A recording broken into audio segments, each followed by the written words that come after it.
एक सच्ची घटना आपको सुना रहा हूँ। एक व्यक्ति सुबह बैंक में जाने के लिए निकलता है, पर आपको पता है कि बैंक तो 10 बजे से पहले खुलते नहीं और 11 बजे से पहले लेन देन स्टार्ट नहीं होता। एक गांव का बड़ा बुजुर्ग जब बैंक में पैसे लेने के लिए गया और उसको लगा कि अभी तो 9:30 बजे का टाइम हुआ है और बैंक खुलने में भी समय है और पैसे देंगे उसमें भी टाइम लगेगा, इसलिए मैं अपना टाइम पास करने के लिए इधर उधर घूम लेता हूँ। वो घूमने लगे तो उन्हें आर्य समाज का एक सत्संग दिखाई दिया, आर्य समाज का एक प्रचार का कार्यक्रम दिखाई दिया, तो वो वहाँ बैठ गए और वहाँ पर जब उपदेश सुना तो ये उपदेश उन्होंने कहा कि आपके पास जो अपना है बस वही सिर्फ अपना है, बाकी बाहर का आपके लिए जरूरी नहीं है। आपको यदि खोया हुआ धन मिल जाए तो उसको आप मिट्टी के समान मानो और जिसका है उसको पहुंचा दो, चाहे पुलिस के माध्यम से, गांव के सरपंच के माध्यम से या किसी मौजूद आदमी के माध्यम से वो धन उनको पहुंचा देना चाहिए, क्योंकि यही हमारी ऋषियों की परंपरा है। इस तरह की बातें सुनने के बाद वो व्यक्ति बैंक में चला जाता है, 2 लाख रुपए कैश लेता है और वो जो मैनेजर बैठा होता है वो पैसे उसको बांध करके दे देता है। ताऊ जी अपने घर की तरफ चल पड़ते हैं।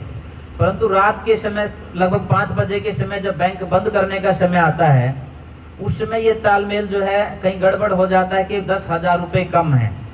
सभी ने कहा कि भाई पैसे कहाँ हैं, पैसे कहाँ हैं, तलाश करो।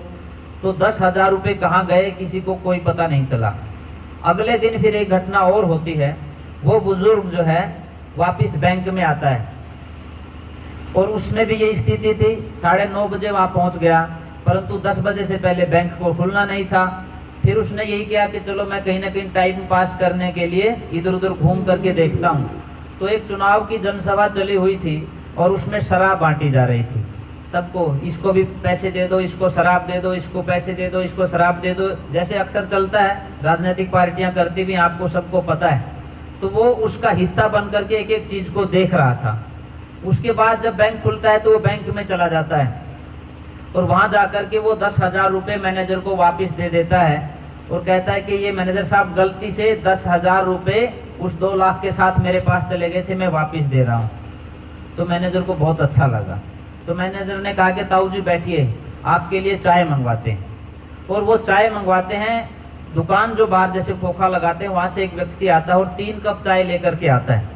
एक मैनेजर को दे देते हैं, एक ताऊ जी को, और एक जो मैनेजर के साथ में सहकर्मी था उनको दे देते हैं। परंतु एक घटना अजीब सी हो जाती है। ताऊ जी भी चले जाते हैं और शाम के समय दोबारा से जब वो चाय वाला अपने पैसे लेने के लिए आता है तब एक शिकायत करता है कि जी मैं 3 कप दे करके गया था, जो छोटे छोटे कांच के होते ना गिलास, कि 3 गिलास मैं दे करके गया था, उनमें से 2 गिलास मिले, 1 नहीं मिला। अब ये बात जांच के लिए जो है स्टार्ट हो गई कि कौन कहाँ गया जी साहब, इधर देखो उधर देखो, सब जगह देख लिया। तो जो सहकर्मी थे उसने भी और चाय वाले ने ये कहा कि जी हो सकता है वो गिलास वो ताऊ लेके गया होगा। परंतु बैंक मैनेजर इस बात को मानने के लिए इसलिए तैयार नहीं था कि जो व्यक्ति 10,000 रुपये वापस दे सकता है वो 3 रुपए के चाय के गिलास का करेगा क्या। परंतु थोड़ा कहने के बाद उसने भी हिम्मत सी की। बैंक में ताऊ का मोबाइल नंबर था तो फोन किया कि ताऊ जी बस वैसे पूछ रहा हूँ, बुरा मत मानना। उन्होंने कहा भाई पूछो क्या बात है। तो ताऊ जी से पूछते हैं कि जी क्या वो गिलास आपके पास है क्या, चाय वाला 4 बार आ चुका है कि जी मेरा गिलास नहीं मिल रहा। तो ताऊ जी कहते हैं कि वो गिलास मेरे ही पास है। जब ताऊ जी से पूछते हैं कि ये इसमें क्या अंतर है, आप 10,000 रुपये वापिस दे करके चले गए और एक 3 रुपए के गिलास पर जो है आपने अपना मान सम्मान खो दिया, इसके पीछे क्या कारण है।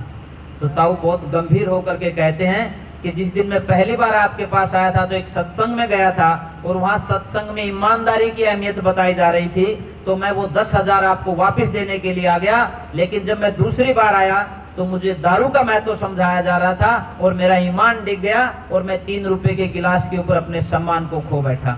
तो सत्संग से जो है इस तरह से बदलाव जीवन में आता है।